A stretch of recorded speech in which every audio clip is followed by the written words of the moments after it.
Let me welcome our 96th First Baptist Church family and some friends to our very first live stream from our church sanctuary. I want to share something with you tonight that's borrowed, but I think it's very good. I trust in God, but I wear my seatbelt. I trust in God, but I wear my motorcycle helmet. I trust in God, but there's enough life jackets in my boat for everyone on board. I trust in God, but I use oven mitts when I handle hot dishes. I trust in God, but I lock my house at night. I trust in God, but I have smoke detectors in my house. I trust in God, but I take my prescribed medicine. I trust in God, and I will follow the best guidelines to share the task of flattening the curve for the coronavirus. Acting with caution and wisdom does not indicate fear or a lack of trust in God. Another quote that I borrowed is this: there's a fine line between faith and stupidity. Make sure that you're never on the wrong side of that line. That being said, I want our church family and friends to know that we're not acting in fear as we've canceled our church services and we've gone live streaming for tomorrow's worship service. We're just using caution for the days ahead. I want to let you know that our church offices will remain open. Lifeline Ministries will be open on Monday to serve people food. We will adjust how that we serve people. We'll offer some ways next week that you can minister to people who are in need. Some ways that we can focus our prayer. Some ways that we can check on people. Some ways that we can run errands. I hope that we'll also have an opportunity to make masks, maybe for those that are working in the hospital. And maybe we'll even think of some new and innovative ways that we can have our worship services. I've heard several messages in the past few weeks with some of my pastor friends and church staff, and each time I've heard them share to their church family that they love them. Well, I want our church family to know that I love you as well. But even more, I want you to know that God loves you. And I want you to know that I believe that He's still sovereign. I believe He's on His throne, and I believe that He's in control. I believe that He's working together for the good of those that love Him and those who are called according to His purpose. I believe that He's with us. He has not allowed us to be forsaken nor forgotten. And I don't believe that there's anything that can separate us from His love.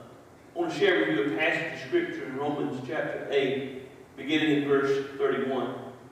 What then shall we say to these things? If God is for us, who can be against us? He who did not spare His own Son, but delivered Him up for us, how shall He not with Him also freely give us all things? Who shall separate us from the love of Christ? Shall tribulation or distress or persecution or famine or nakedness or peril or sword? For your sake we are killed all day long. We are accounted as sheep for the slaughter. Yet in all these things we're more than conquerors through Him who loved us. For I am persuaded that neither death nor life, nor angels, nor principalities, nor powers, nor things present, nor things to come, nor height, nor depth, nor any other created thing shall be able to separate us from the love of God, which is in Christ Jesus our Lord. You know, I've seen people in recent days that I would say they're panicking. If you're God's child, you have absolutely nothing to fear. Maybe there are some folks panicking because they don't really understand who God is, or maybe they've made God into something that He's not. I believe a lot of folks have made God into a genie in a bottle. You know, they want to live their life, and they want to kind of have things their way, and they just want to put God on a shelf, and they want Him out of the way. They don't want God intervening in their life. They don't want God bothering their routine or their life or their preferences. But then when something like this comes up, they want to pull God off the shelf and say, God, we need you now. We need your power. We need your help. We need your healing. Listen, we don't need a God that we control. If you and I have a God that we control, then He is powerless. We need a God that controls us. We don't need a God that's made in our image of who we think a God ought to be. We need a God who created us in His image. We need to understand who He is, and He is a sovereign God that's sitting on His throne, and He's in absolute control. And He's already proven His love for us. He proved His love through Calvary's cross. And since He's proven His love for me, I'm going to trust Him to take care of me in times like these. Let me pray for us. Father, we bow before You in what is really unprecedented times for us. Lord, I don't imagine that I'd ever dream that I'd be preaching tomorrow, live stream, so that our church family and others could hear. God, that's where we find ourselves today. But Lord, in the midst of empty shelves at the grocery store, and Lord, in the midst of folks panicking and folks hoarding, and Lord, some folks living in fear, God, I thank You that we have a sure hope in Jesus Christ. I thank You, Lord, that You are on Your throne tonight, and for that we can be very thankful. Lord, I pray for myself, and I pray for those who are listening tonight. God, I pray that You would calm our heart, and God, I pray that You would strengthen our faith in You. Lord, I pray that through this time we would not panic. Lord, I pray that we would do the right thing the right way, and we trust You with the results.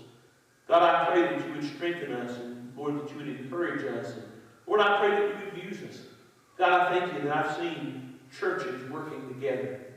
Lord, I thank You that I've seen folks who are saying, what can I do to help? How can I serve? And folks that are rising to the occasion. Lord, I thank You that we've been caught up to speed on some technology things, Lord, so that we can still be effective, and we can still minister, and we can still proclaim Your word in times like these. And Father, I pray tomorrow morning when we gather as a church, in our own homes to worship, that Your Spirit will be in each place. That, Lord, You will guard our hearts, and God, that You'll open up our hearts to help us be ready to receive Your word. In Christ's name I pray. Amen. I do want to say a special thanks to our church staff who's worked very hard this week to make it possible for us to be able to live stream tomorrow. And I invite you to join us for Sunday school at 9 o'clock and our live stream worship service at 10:45. We'll see you tomorrow.